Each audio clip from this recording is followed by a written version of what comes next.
Hvala za besedo, prostor oziroma ekran.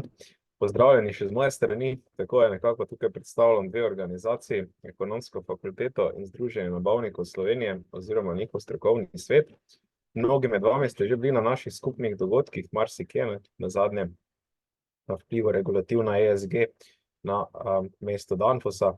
Danes pa v bistvu z eno tako fajno in proaktivno ekipo. Ne morem reči, da če bi bili podjetjih, tako kot sta obe Živi in Eleni, bi se veliko stvari dogajalo še precej resne in intenzivne na področju ESG-a in upamo tudi, da deloma s pomočjo našega priročnika, strokovnega dela, ki smo ga pripravili, da se bo tudi v tej smeri čim bolj spreminjalo. In kar še posebej upamo je to, da se širše področje ESG, še posebej pa izvajanje skrbnega pregleda, zna končno videti kot priložnost, ne samo kot nek izziv oziroma težava ali v najslabšem primeru nepotrebna birokracija in stroški.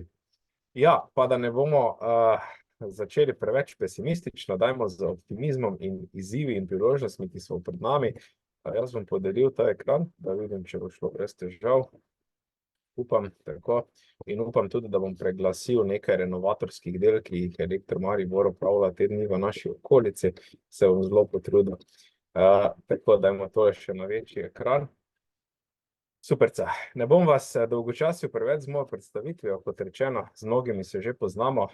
Tisti, ki pa še ne, pa verjamem, da se bomo danes v bližnji prihodnosti ali ob prebiranju priročnika, ki smo ga družno pripravili, še posebej pa z Eleno, ki je super otvorila tole delavnico / predstavitev. Predno recimo pristopim, oziroma prikažem, niti ne pristopim, ampak prikažem k pogledu, celovitem pogledu na ESG oziroma na nek big picture. Zakaj pravzaprav govorimo o vseh teh stvareh ta trenutek, zakaj se nekako zdi, da se zdaj pa res ta snežna kepa nabira in premika v smeri dejanskega izvajanja nekih ESG konceptov in smernic, ne le v smeri dostikrat nepotrebnega kljukanja oziroma nekega zelenega zavajanja. Tukaj so te stvari, ki to nekako dejansko omogočajo. Zdaj proizvodne tehnologije, bodisi 2.0 ali industrija 4.0, omogočajo v bistvu krajšanje oskrbovalnih verig, omogočajo na mestih, ki so bila prej kritična, nadomestitev recimo za nekimi bolj natančnejšimi tracking in traceability zadevami, nadzor, da rečem tako, in avtomatizacijo, kjer je to potrebno. Podjetja prepoznavajo deloma zaradi lastne integritete, deloma zaradi nekih zunanjih dejavnikov, predvsem pa bi rekel zaradi nas, potrošnikov, tukaj mislim na B2C trg, se pravi nas končnih odjemalcev, da je zaželena vse večja lokalizacija, bodisi strani lokaliziranega oziroma prilagojenega produkta, predvsem pa z vidika tega, da se vključi lokalna skupnost, da se zmanjšajo emisije, kjer je to mogoče, običajno na račun transporta itd. itd. In čeprav je nekako verjetno vam vsem bolj ali manj znan trend teh naraščajočih pričakovanj potrošnikov, smo do te točke ugotovili, da v bistvu velikokrat prihaja do razkoraka med tem, kaj si potrošniki želijo in kaj so nekako pripravljeni za to običajno dražjo ali višjo premijo plačati. In to tudi recimo lahko eno že recimo pronicljivo izjavo iz naše raziskave omenim, da citiram, brez zunanje prisile ne bo šlo. Jaz temu ravno ne bi rekel prisila, ampak koristno pa vsekakor je, da stvari kot CSRD in CSDD prihajajo iz nekega eksternega okolja. Tisti, ki berete mogoče malo bolj poslovne časopise, je pa tukaj še največji izziv identificiran strani Forbesa, to je pomanjkanje end-to-end visibility, se pravi vidljivosti vzdolž celotne oskrbovalne verige, vse tam od 4. ali 3. reda dobaviteljev, pa na drugi strani do končnih kupcev ali celo končnih odjemalcev. Z enim velikim projektom naslavljam tudi tole področje transparentnosti in vidljivosti. Za tiste, ki bi vas tehnološka podpora in ostali vidiki tega bolj zanimali, se tudi lahko 1 na 1 ali kdaj kasneje o tej tematiki natančneje pogovarjam. Danes pa ne bi izgubljal preveč časa tukaj. Mogoče zgolj omeniti, da če gledamo na ESG ali trajnostnost, kot je zdaj vse bolj uveljavljen izraz pri nas, so tukaj 3 področja, ne, od tu seveda kratica ESG, ne, ki nekako naslavljajo okoljska ali okolijska, družbena ali socialna in pa upravljalska ali včasih tudi v narekovajih ekonomske vidike. In ravno trenutno naraščajoča regulativa, ne, in pa posledično nacionalna zakonodaja, kot je Elena pokazala na časovnici, je začela vse bolj naslavljati, ne, te vidike povezane z vidljivostjo in transparentnostjo, ne, in potrebami po skrbnem pregledu vzdolž celotnih oskrbovalnih oziroma vrednostnih verig. Če ste nekako vključeni v področje trajnostnosti že dlje časa, ste mogoče dobili občutek, ki vas nikakor ne vara, ne, da nekako v tem prvi fazi, bom rekel, naraščajočega pozornosti ESG-ju, ne, ki se je začela tam nekje pred 15 do 20 leti, tudi s tistim temeljnim diagramom Carterja in Rogersa, je bilo relativno precej fokusa na nekih operativnih stvareh iskanja okolju prijaznejših motorjev z notranjim zgorevanjem, pa električnih vozil oziroma elektrifikacije, pa raznih alternativnih rešitev zmanjševanja emisij, ne. To so bili nekako buzzwordi oziroma te besedne zveze, ki so se pojavljale. In tudi nekaj se je tukaj naredilo, ne, ob seveda precej zelenega zavajanja in relativno oteženem razumevanju, ne, katera opcija je včasih boljša. Se pa recimo zadnje obdobje, ne, to spreminja nekako, ne, je več fokusa tudi na tem skrajno pomembnem, recimo temu družbenemu vidiku oziroma perspektivi, ne, kamor tudi poleg okolja skrbni pregled seveda spada. Skratka, ta diagram ima eno temeljno sporočilo, ne, da prava trajnostnost je nekako tista, ne, in pri tem mora veljati, da samo najboljše je dovolj dobro, ki upošteva vse 3 vidike, ne. Žal pa se podjetja v praksi srečujejo s potrebo po delanju nekih kompromisov, ne, in ravno zato, da bi teh kompromisov bilo čim manj, ne, da stremimo k temu, da na vseh 3 vidikih prispevamo k trajnostnosti, smo tudi s tem namenom pripravili smernice, ne, v tem priročniku, ki vam je zdaj že na spletu dostopen, mislim, da v PDF obliki ali pa v prihodnjih dneh v čisto zadnji verziji. Tako, ja, ta pogled in moj prispevek recimo temu oziroma osredinjenje je bilo predvsem na področje nabave, ne, kot dela SCM-ja, če recimo tako razumemo, ne, kot eno funkcijo ali del vrednostnih oziroma oskrbovalnih verig, kajti tako Evropska komisija kot mi sami, ne, skupaj z Živo L, Živo K in Eleno smo prepoznali v bistvu potencial, ki je v nabavi oziroma še posebej v nabavnem procesu, ki lahko zelo močno vpliva na vse 3 vidike ESG-ja, ne, in tudi nekako spremlja ali spodbuja skrbni pregled po vrednostnih verigah.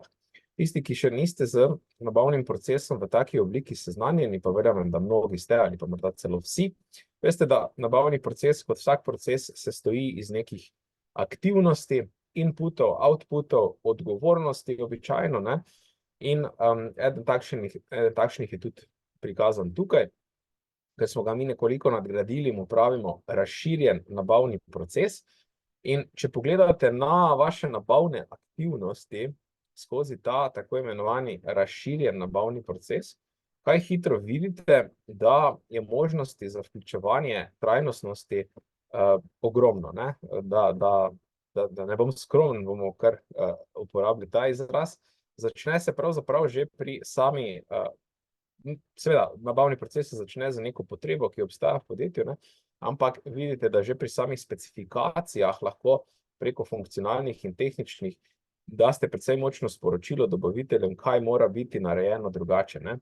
Bodisi se to sporoča preko funkcionalnih specifikacij, ala ta zadeva mora, ne vem, porabiti 30% manj energije v proizvodnji, ali pa preko tehničnih, ne, zmanjšamo za 25% delež mangana in bora v našem jeklu. Skratka, oba načina obstajata in od tod tudi nekako, tu nekje se začenja ta koncept, o katerem ste tudi morda že slišali, Design for ESG, ki nekako predvideva že v začetni fazi, že v fazi R&D-ja, ne, razvoj in raziskav, da se predvidi izdelek ali pa tudi storitev čim bolj trajnostnostno, ne. Obstajajo seveda še bolj plastični, ilustrativni, trivialni primeri, ne. če pomislite na kak izdelek, ki je iz kompozitnih materialov, ne, že to, da ga zasnujete na način, da je razstavljiv ali da so modulski elementi kasneje še uporabni ali se lahko jim da pač neko drugo življenjsko obdobje, drug življenjski cikl produkta, je tudi na ta način zasnovan v sklopu Design for ESG. To lahko pomeni marsikaj in za vsakega od vas, ne, ker prihajate iz precej heterogenih področji, podjetij, industrij, različne stvari. Marsikdo v podjetjih enači fazo izbire dobaviteljev z nabavnim procesom.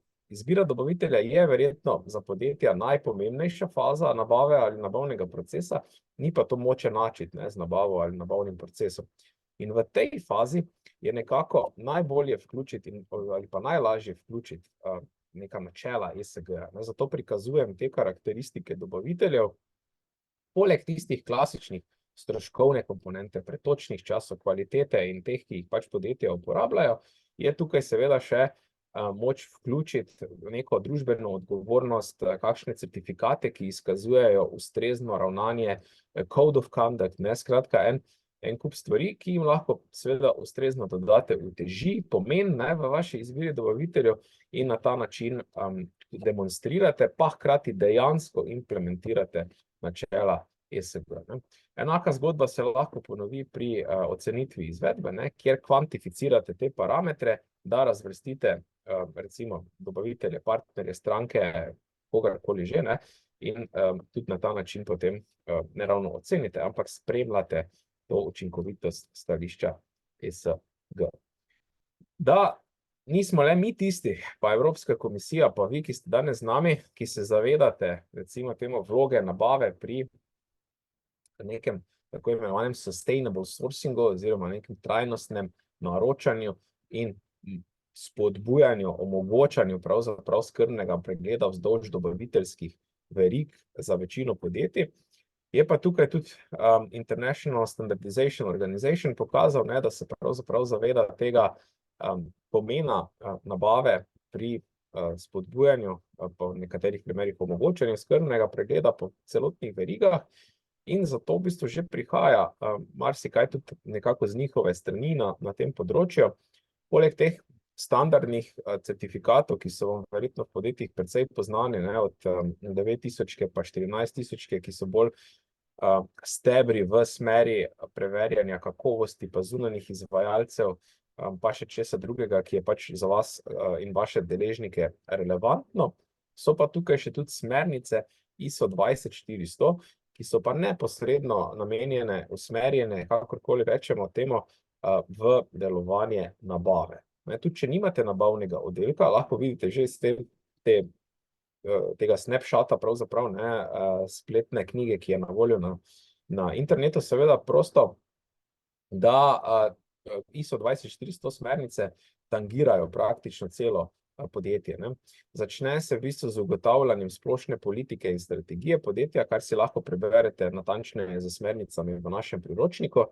Nadaljuje se s fokusom na po viziji in poslanstvu s fokusom na nabavni funkciji ali tistemu delu podjetja, ki se z nabavo ukvarja, kjer vidite, da preko teh smernic opredelite temeljne koncepte trajnostnega naročanja, temeljne pomisleke tudi, potem se v bistvu formalizira to s kakšnim dokumentom, tudi opredeli odgovornost, o kateri smo prej govorili, in postavi neka časovnica oziroma temelj za implementacijo.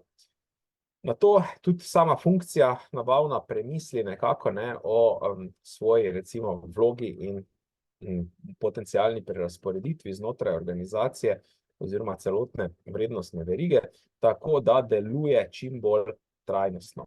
Na koncu pa se to vključi v nabavni proces na način, kot smo se prej pogovarjali. In tudi v mojih prosojnicah pa v skupnem priročniku si lahko pogledate, kaj konkretno mislimo s tem, ne, če ste mogoče prej preslišali, kako vključiti trajnost v, na primer, opredelitev specifikacij, kot smo se prej pogovarjali, pa v izbiro dobaviteljev in na koncu, vmes še tudi seveda lahko v pogodbe, ne, v teh nekih vmesnih fazah se lahko opredelijo kakšni penali in nagrade, lahko se dejansko določi, da se tudi opravljajo neke analize življenjskega cikla, LCA analiza, mogoče povratna logistika, ocenjuje kak vpliv na okolje, Morda ste nekateri danes bili prisotni tudi na dogodku Zelene Slovenije, ne, kjer so veliko govorili o LCA analizi in pa družbeni LCA, pa tudi o teh novodobnih pristopih k oblikovanju predvsem embalažnih materialov, ne, ki so pomembni za oskrbovalne verige, še posebej na logističnem menedžmentu.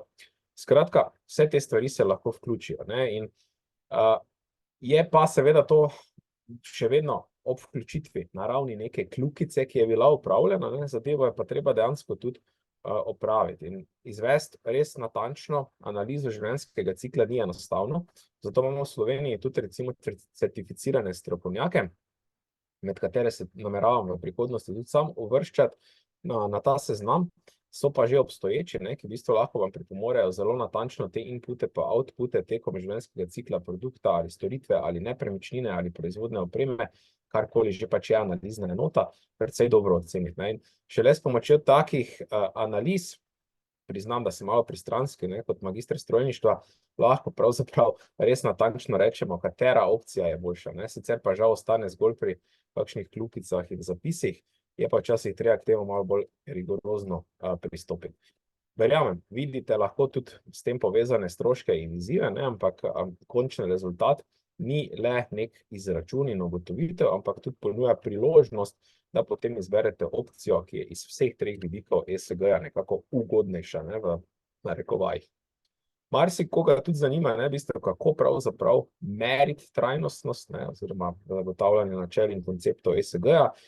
Pri tem se ponuja več možnosti, ne, zdajle so aktualni enotni evropski standardi, ki se nekako oblikujejo, potem je tukaj Sustainability Index kot nek sklop več podindeksov, ki vam lahko pomagajo ugotavljati, kako uspešni ste na tem področju, in pa seveda kot zmeraj se pojavijo še neki third parties, ne, zunanji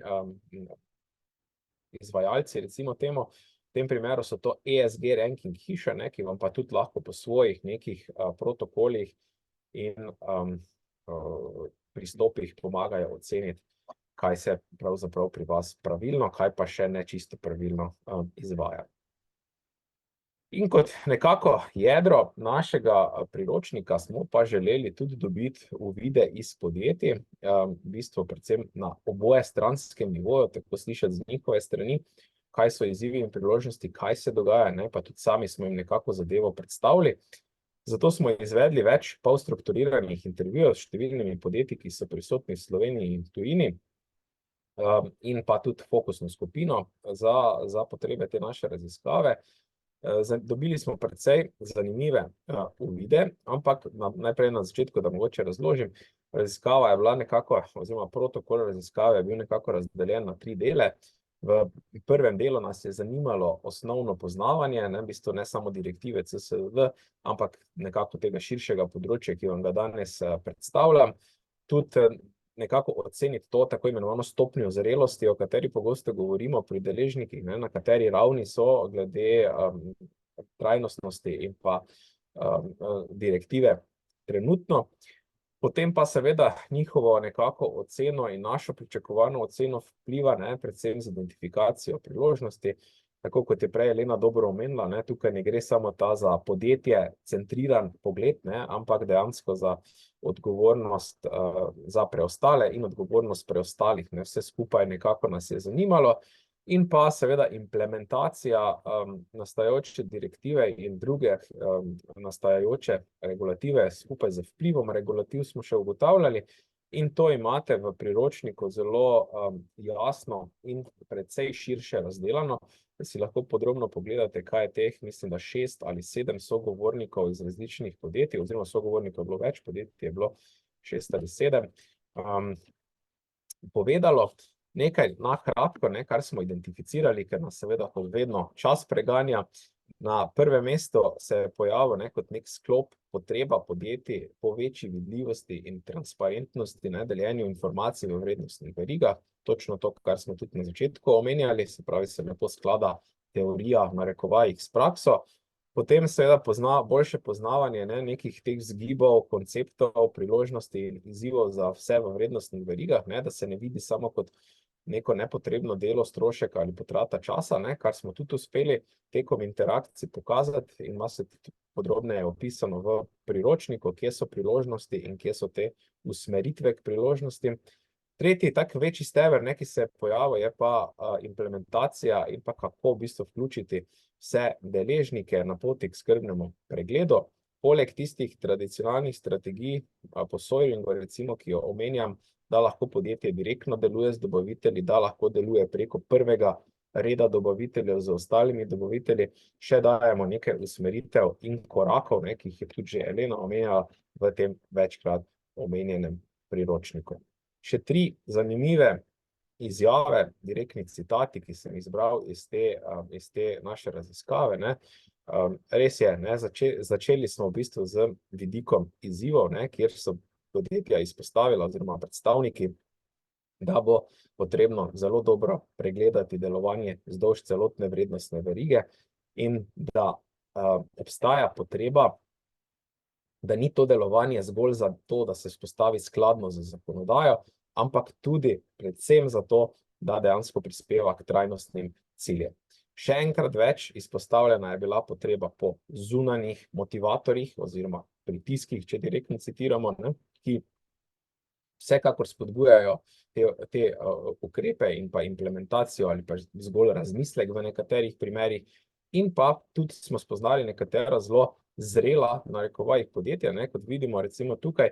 Eden predstavnik je razlagal ravno o tem, da so oblikovali celotno projektno skupino, da so se loteli tudi te matrike dvojnosti, kot jo mislim, da zdaj prevajamo, neke opcije je za ta slovenski prevod, in pa seveda so se posvetili k pregledu standardov, metodologije in določitvi teh kvantificiranih kazalnikov oziroma KPI-jev za spremljanje obveznih in neobveznih ukrepov za deležnike njihove vrednostne verige.